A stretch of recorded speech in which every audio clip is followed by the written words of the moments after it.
और उन्होंने धमकी भरे अंदाज में मुझको धमकाने का प्रयास किया। मेरा ये मानना है कि या तो नीचे के थाने की पुलिस गलत सूचना देती है, उस पर ऊपर से कार्रवाई हो जाती है गलत सूचना पर। सचेंडी में एक दरोगा ने किया, आज तक नहीं पकड़ा गया। उन्होंने तमाम शत्रु संपत्तियों पर कब्जा कर रखा है। पुनर्जन्म की कोई मान्यता नहीं, तो न बाबर दोबारा पैदा होगा और न बाबरी दोबारा बनेगी। फांसी पर चढ़ा दिए जाते तो राम जी के लिए फांसी भी झूलने को तैयार हो जाती।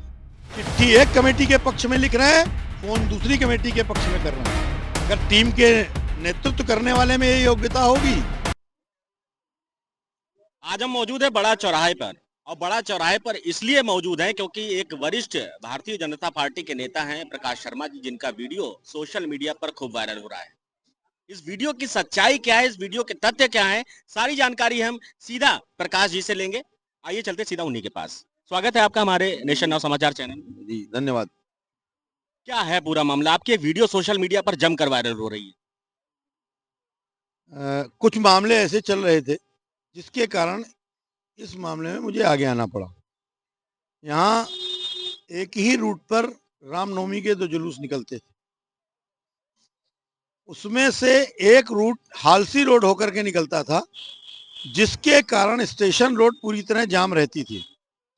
पिछले 4 वर्ष से प्रशासन भी ये प्रयास कर रहा था कि वो रूट अगर थोड़ा सा बदल जाए तो एक मार्ग ऐसा होगा जो बहुत आवश्यक है। हजारों लोग स्टेशन दिन भर में जाते हैं और अगर 3-4 घंटे वो फंसा रहे तो बहुत अव्यवस्था सी स्थिति पैदा हो जाती है। वह बदल जाए। रामनवमी कमेटी लाठी मुहाल इसके लिए तैयार हो गई।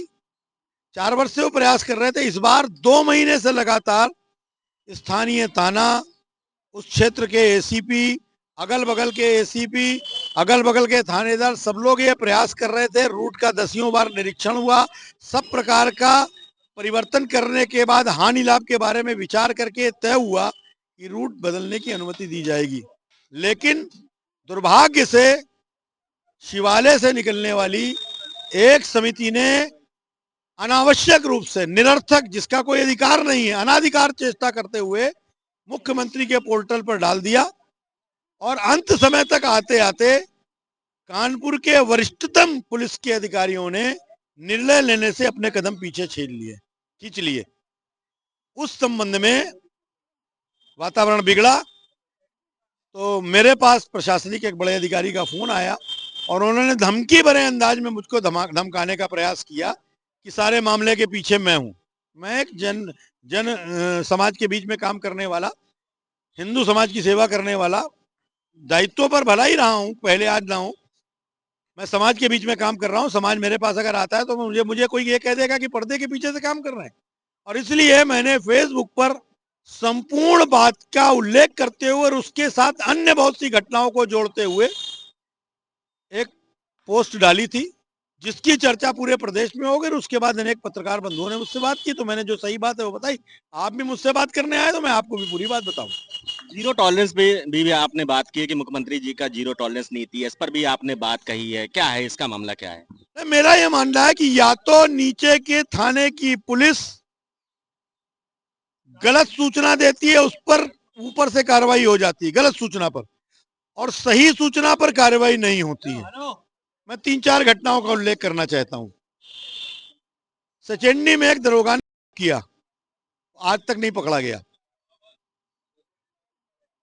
सचेंडी में दरोगा करता है, थाने और निकटतम अधिकारियों के ऊपर पहले कार्रवाई, बाद में कार्रवाई होती है। डीसीपी को हटा दिया जाता है सीधे।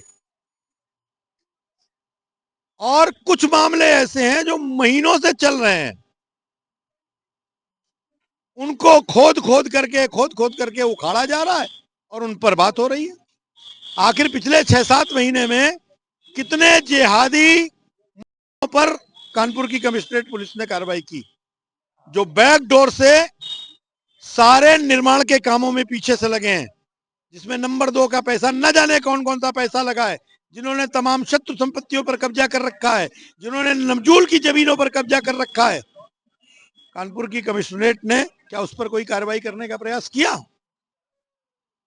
इन सब मामलों में कहां जीरो टॉलरेंस है? मुख्यमंत्री जी कहते हैं कुछ और नीचे तो कुछ दिखाई नहीं देता। ये सब बातें थी। और उसमें भी है कि भाई अगर आपको सुप्रीम कोर्ट की आड़ लेकर रूट न बदलने का निर्णय अंत में करना था,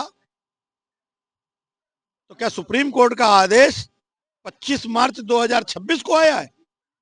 सुप्रीम कोर्ट का आदेश बहुत पहले से, अगर आप 2 महीने पहले बता देते तो हमें भी उसके रास्ते मालूम है, हम सरकार की शरण में जाते, सरकार को एप्लीकेशन देते, सरकार की अनुमति से रूट बदलता।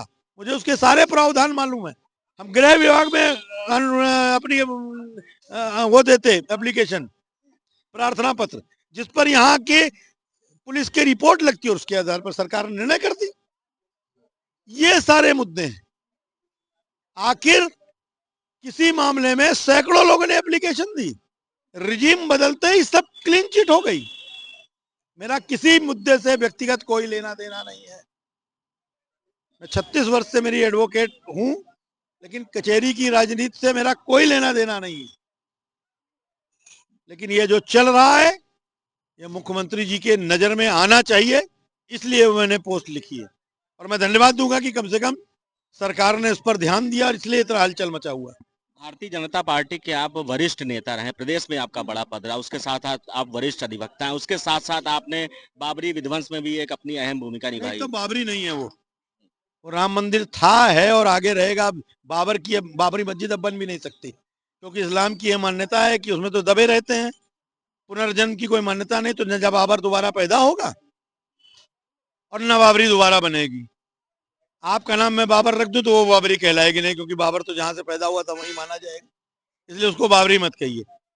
श्री राम जन्मभूमि के मंदिर निर्माण में उस कलंकित ढांचे को हटाए बिना कुछ नहीं हो सकता था। गिलहरी के बराबर मेरा भी सहयोग उसमें है। उसमें सरकार ने मुजरिम बनाया, हमने पूरा मुकदमा लड़ा, निर्दोष सिद्ध होकर आज आपके सामने बैठे। फांसी पर चढ़ा दिए जाते तो राम जी के लिए फांसी भी झूलने को तैयार हो जाते। बावजूद इसके जो चीजें भी हमने बताई, बावजूद इसके अब आपका आगे का क्या रोल होगा? अब आगे क्या आपका पहला कदम होगा? देखिए, मैं कानपुर भर के सभी प्रमुख हिंदू संगठन और हिंदू नेताओं के साथ बैठने वाला हूं। ये जो चल रहा है इसके विरुद्ध एक अभियान चलाया जाएगा। दुर्भाग्य ये है कि अकेले अकेले टेबल टॉक करने वाले जनप्रतिनिधि वो क्यों मौन है। चिट्ठी एक कमेटी के पक्ष में लिख रहे हैं, फोन दूसरी कमेटी के पक्ष में कर रहे हैं। क्या हिंदू हिंदू में विभेद पैदा करने का काम किया जा रहा है? आखिर जब प्रभारी मंत्री यहाँ आते हैं, हमने इस बात पर तो लड़ाई सुनी कि कुर्सी किसको मिली किसको नहीं मिली, किसकी कुर्सी कहाँ लगे किसकी कुर्सी कहाँ ना लगे। जलूस निकलता है और जनप्रतिनिधि कमरे में बैठकर अकेले अकेले अधिकारियों से बात करते हैं।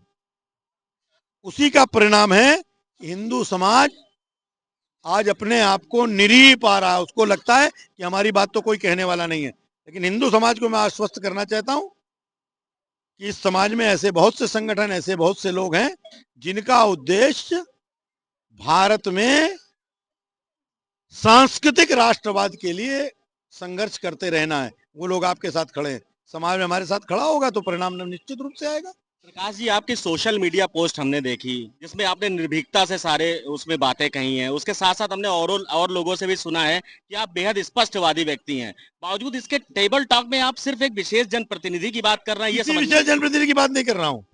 मैंने भी आपसे कहा कि जब प्रभारी मंत्री आते हैं वहां सारे जनप्रतिनिधि रहते हैं। अभी अभी कमिश्नर साहब के यहाँ सारे जनप्रतिनिधि बैठे थे। एक पत्र वाली बात अभी। अब पत्र किसने लिखा है मुझे नहीं मालूम किसने लिखा है। मुझे तो कमेटियों ने जो बताया कि हमें अमुक अमुक लोगों ने पता। आप आश्चर्य करोगे कि जिस जगह पर जाने पर विवाद है वहां की मार्केट कमेटी ने लिख करके दिया, उस क्षेत्र के दोनों सभासदों ने लिख के दिया, वहां का जनमानस लिख के दे रहा है कि दोनों यात्राएं एक साथ निकलें। नीचे का थाना कह रहा है, एसीपी कह रहे हैं, डीसीपी कह रहे हैं, और निर्णय जिनको करना है वो कलम चला दे रहे हैं कि रूट नहीं बदलेगा। सुप्रीम कोर्ट की रूलिंग दिखा रहे हैं। यही बात नहीं है। 151 में निरीह लोगों को जेल भेजा जा रहा है। वकील, पुलिस के लोग, उनकी सेटिंग है। आज 151 की जमानत के लिए 15-15, 20-20 हजार रुपए मुलजिम को खर्चा करना पड़ रहा है। सीधे जेल भेजने का ऐसा भय व्याप्त किया जा रहा है। इस बात को मैंने पूर्ववर्ती सभी कमिश्नरों के सामने उठाया है। इस पर एक बैठक भी हो चुकी है। हमारे नेता इन बातों पर क्यों नहीं बोलते हैं? सभी जनप्रतिनिधि कहा है, बैठते तो बैठक में सब लोग बुलाए जाते हैं ना। दुर्भाग्य देखिए आप, पीस कमेटी से सारे हिंदू संगठन के लोगों को गायब कर दिया गया है। अभी होली पर पीस कमेटी की बैठक हुई, किसी को सूचना नहीं दी गई। और अगर इस बात को उठाओ तो एडीसीपी एलआईयू धमकी देगा कि आपके खिलाफ कार्रवाई होगी, आप पर्दे के पीछे से काम कर रहे हैं। हमारे खिलाफ क्या कार्रवाई होगी भाई? हम तो बच गए, नहीं तो हो सकता है 6 दिसंबर वाले मामले में ही फांसी हो जाती है हमको। जीवन के 2-4 दिन जो बचे हैं वो समाज की सेवा में लगा रहे हैं। किसी की कृपा पर समाज के बीच में काम नहीं कर रहे हैं, समाज के लोगों की ताकत पर समाज में काम कर रहे हैं। सुनने में आ रहा है कि अभी इन सभी मामलों को लेकर के आप माननीय मुख्यमंत्री जी से भी मुलाकात करने वाले हैं। ना मुख्यमंत्री जी समय मांगे, मैं मुख्यमंत्री जी को पत्र लिखूंगा। आखिर नीचे से गलत सूचना क्यों जा रही है ऊपर? वो जांच करा ले, हमारी बात गलत हो तो जो कानूनी कार्रवाई है उसको झेलने के लिए हम तैयार हैं। उस दिन जब मुझसे ये कहा गया तो मैंने कहा आप जहां बताओ मैं उस थाने में आके बैठ जाता हूँ। आपको लगता है तो आप मुझे अरेस्ट कर लो भाई। आपको लग रहा है कि पर्दे के पीछे से मैं विवाद कराना चाह रहा हूँ? हमने जिंदगी भर विवादों को सुलझाया है। राम जन्मभूमि का विवाद 500 साल से चल रहा था, अपने पौरुष और पराक्रम से उसको सुलझा दिया 4 घंटे में। विवाद कराने में कभी हमारी रुचि नहीं रही और 40 साल का सार्वजनिक जीवन है। इनसे पहले भी अधिकारी आए हैं, आगे भी अधिकारी आएंगे जितना जीवन है। भगवान की कृपा से बेदाग चरित्र लेकर काम कर रहे हैं और ऐसे ही जाएंगे। अभी एक मामला हुआ है, अभी एक आदेश पारित किया गया है डीजीपी साहब के लिए, उत्तर प्रदेश पुलिस के लिए, कि अब झूठे मुकदमे करने वाले जो कराएंगे या जो झूठी क्लोजिंग रिपोर्ट तैयार करेंगे उनके खिलाफ भी कार्रवाई। क्या कहना है इस पर आप? नहीं, ये तो आदेश पहले से भाई। सीआरपीसी 182 की कार्रवाई जो होती थी वो क्या थी? कोर्ट संज्ञान लेता था। फूलन देवी वाले मामले में लोग अड़े रहे, कोर्ट ने कहा नहीं तो नहीं, वापस हुए मुकदमे। ऐसे ही कोर्ट को यह अधिकार है क्या? कोर्ट की नजर में नहीं आता है। उससे बड़ा मुद्दा यह है कि जिस पर उच्चतम न्यायालय या उच्च न्यायालय माध्यम ध्यान लेना चाहिए कि रिपोर्ट सबकी लिखी जाए। ये सरकार भी कहती है, कोर्ट भी कहती है, लेकिन क्या ये धरातल पर है? नहीं लिखी जा रही है सबकी रिपोर्ट। रिपोर्ट लिखी है, झूठी है तो वो करिए। अभी अभी एक ताजा मामला रायपुरवा का हुआ है, जिसमें एक मुस्लिम भूमाफिया, उसने कोई जमीन खरीद ली, सारे गरीब वंचित लोग वहां रहते हैं, उनके खिलाफ 156(3) से फर्जी मुकदमा लिखा दिया। पुलिस ने जानते बूझते कि वो फर्जी मुकदमा है उसमें चार्जशीट लगा दी। मैं तो कहूंगा डीजीपी साहब से कि अभी उस मुकदमे को मंगाएं और हाई कोर्ट के उस निर्देश का और अपने उस आदेश का पालन करने के लिए सबसे पहले उसी पे कार्रवाई करें। हाथ कंगन को आरसी क्या, पढ़े लिखे को फारसी क्या। सामने का मुद्दा मैं बता रहा हूँ, रायपुरवा थाने का मामला है। तब ये सब मुद्दे मुख्यमंत्री जी के सामने उठेंगे। एक माहौल बनता है, जैसे जैसे चुनाव होता है ना। जब 2022 का चुनाव आ रहा था तो बहुत से लोगों ने अपने बोर्ड हरे पुतवाने चालू कर दिए थे, हरे पर्दे लगाने चालू कर दिए थे। अब फिर 2027 का चुनाव सामने है तो तमाम लोग ढुलमुल हैं सरकार में काम करने वाले लोग। इधर भी बने रहो, उधर भी बने रहो। पता नहीं किसकी सरकार आ जाए तो वहां भी एडजस्ट हो जाएंगे, वहां भी एडजस्ट हो जाएंगे। अभी भारतीय जनता पार्टी ने जिला कार्य समिति के, जिला कार्यकारिणी की जो टीम पूरी गठित की है, इस पर क्या कहना है आप? ये मेरा विषय नहीं है, इस पर तो हमारे अध्यक्ष जी बताएंगे और प्रदेश के लोग बताएंगे। ना मेरे ऊपर ये जिम्मेदारी थी और ना मुझे उससे कोई लेना देना है, ना मुझसे कुछ पूछा गया, ना मैंने किसी के लिए कहा। और इसलिए जो बन गया है वो बन गया है। उसको अगर योग्यता होगी, अगर टीम के नेतृत्व करने वाले में ये योग्यता होगी तो वो गधे को भी घोड़ा बना देगा। उसमें नहीं होगी तो घोड़े भी गधे की तरह दौड़ेंगे। हम क्या कर सकते हैं, ये तो उनका निर्णय था। तो ये थे हमारे साथ प्रकाश शर्मा जी, वरिष्ठ भारतीय जनता पार्टी के नेता हैं, जिनका साफ तौर पर सोशल मीडिया पर जो इनका वीडियो वायरल हो रहा है उस पर अपनी राय इन्होंने दी, अपनी बातें इन्होंने कही। बने रहिए हमारे साथ, देखते रहिए नेशन नाउ समाचार।